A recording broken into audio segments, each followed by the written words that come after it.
All right, well, good. So what we were talking about is really, assessing visitors and their satisfaction and their experience on public lands and whether or not we're doing a good job of that or what we need to do. I took part in that second discussion and I think we had a real good discussion. And it, we'll kind of go through the discussion and what we were talking about in regards to looking at visitor trends and planning to make sure that we're offering the things that visitors want when they come to public lands. So, the first thing the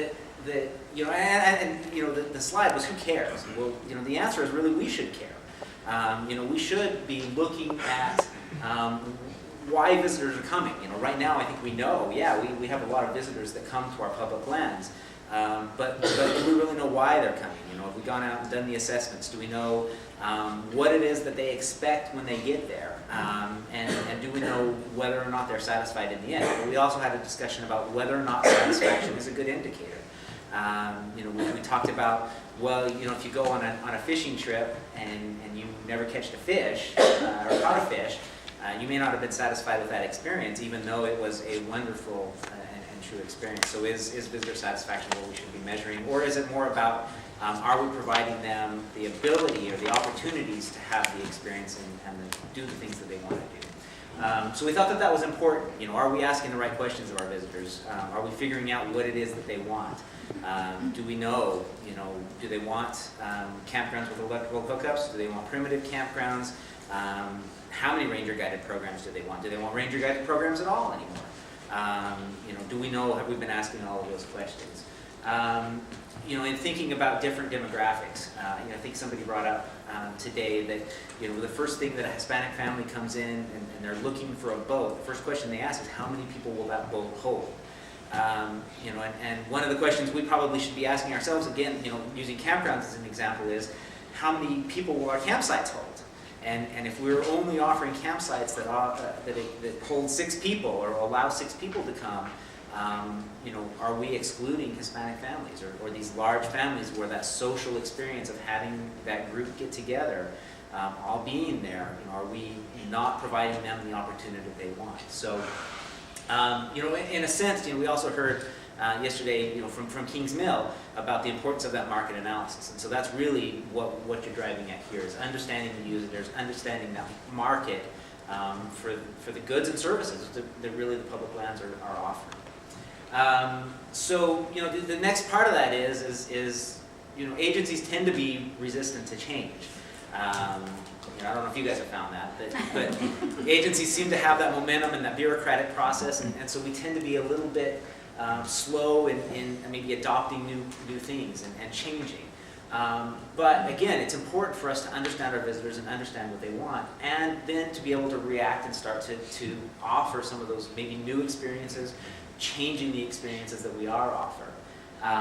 It's kind of going back and maybe changing the mentality of the agency that we may not know best what our visitor experience should be. That our way of thinking may not be their way of thinking. And so understanding what's right for the visitor. If we're not doing that, if we're not responding to the visitor, what we may find is that visitors stop coming. They stop supporting those public lands. And when they do that, it makes it impossible to reach the end of the mission. But all along there, you still have that mission in the back of your mind. How do you fulfill the visitor's needs? How do you fulfill the visitor's expectations?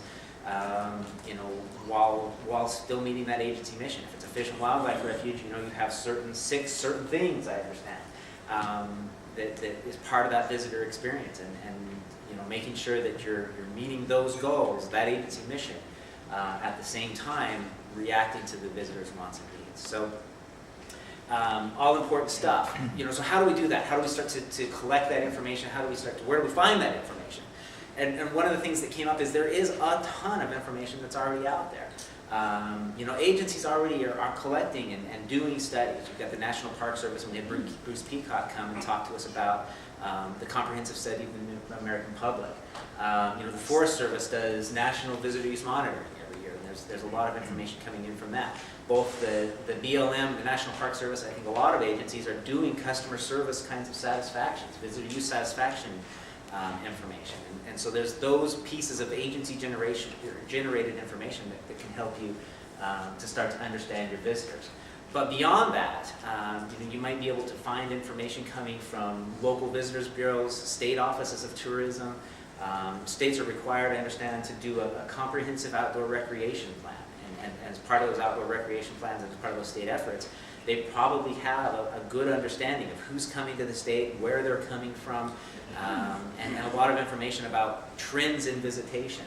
And national surveys and other places where you might get information is from some of these national support groups. And I'm sorry, I'm talking about boating this morning, but they have piles of information on trends in boating and how many people are on boats, what the expectation is. There is all kinds of commercial information about who's buying what, how many backpacks are being sold, and what's the forecasted trends for all of that. So there's a lot of information that's already out there, and even working with our commercial partners, while they're developing marketing plans and prospectuses and responses to our solicitations. There's a lot of information being generated. You might also look to Google, because Google, you can go and look at Google and they can tell you exactly how many times somebody searched for Yellowstone National Park, or they can tell you exactly how many times somebody searched for Okefenokee National Wildlife Refuge. So all of those things are bits and pieces of information that might give you a little bit more information about or pieces of information to help figure out what your visitors want. So beyond the information that's already existing out there, agencies have some ability to start to collect information. We might be able to do that through direct visitor surveys, such as the Comprehensive Survey of the American Public, or our visitor use satisfaction surveys. You can do it through observation, just going out and looking at what are your visitors doing. Are they all camping along the stream bed in an undeveloped area? Perhaps that indicates that maybe you need more developed sites and hardened areas in order to meet your resource protection goals and give the people the things that they may be looking for, although they may not want it. But you may also, there are other places to get information, such as social networks and informal kinds of data collection. Looking at TripAdvisor, looking at Yelp, and through all those social networks. We talked a little bit about the cautions of that is that you're looking at a group that had a specific case, that they're self-selecting, and perhaps they had a good experience, perhaps they had a bad experience. But still, all of these, put them together, you might have an idea. Somebody talked about webcams and using that to watch visitors and what they're doing, and again, it's kind of that observational data. Big Brother's going to watch you, but it's a way to kind of gather some information.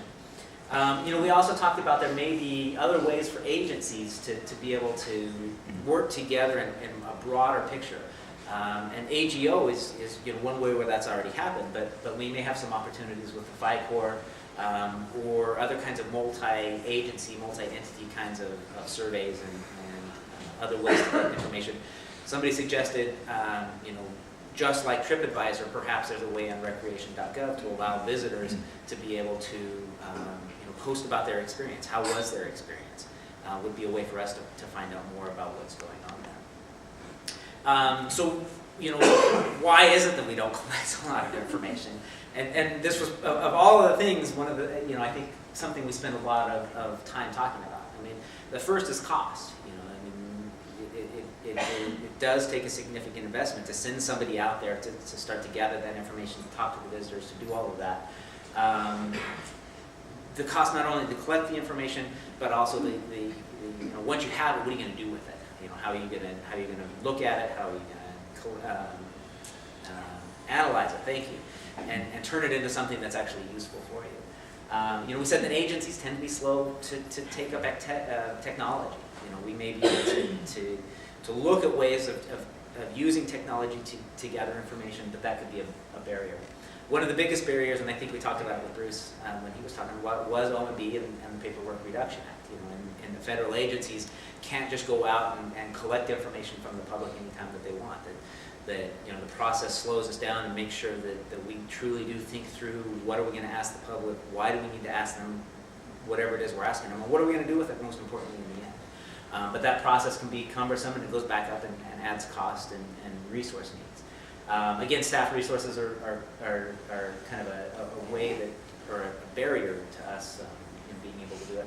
And then, like I said, I mentioned, the ability to analyze that information, and then you might get a manager that says, well, look, we might find out that everybody in the world wants us to have a campground that's got full hookups in it and paved and everything else, but the reality is I don't need to know that because I can't do it anyway. I don't have the money or the resources to make these kinds of improvements that people may want. So what's the point? But I think there are reasons to do that beyond that. So in talking about if the agencies struggle with doing it, are there other ways to do that? And one of the ways that you might be able to do that is through partners. Partners and universities may be able to assist you and provide expertise that will help you and assist you in actually collecting the data. The partners may, again, we talked about partners as a source of information. They may already have a lot of the information. They're developing marketing plans, they're developing business plans. When they're doing all of that, if you're working with concessionaires and permittees and anybody else, they are basing those business decisions on information. And so that information that they're collecting, they're probably willing to share it with us, and that may be a good source to kind of look at trends. You might have, let's see, they've already collected and obtained.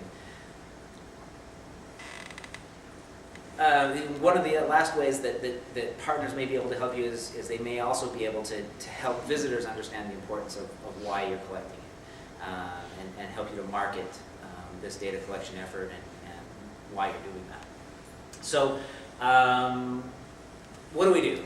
That's kind of the whole point. What's the take-home messages? And so we really came up with four. We said that just like that first slide, we need to understand our visitors, and that is an important thing. The consequences of not understanding our visitors could be pretty severe. That we lose support for federal agencies. I think it's been pointed out a couple of times that the American population is going up, but visitation to public lands is flat or bouncing along just a little bit, but it certainly is not going up at the same rate as the American population. So why is that?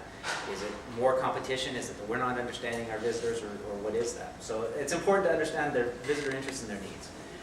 We need to find better ways to share information. There's a lot of information that's already out there, collected by our concessionaires, collected by friends group, collected by marketing organizations. There's probably a lot that we could do with that if we were looking for it and we had better ways to share the information.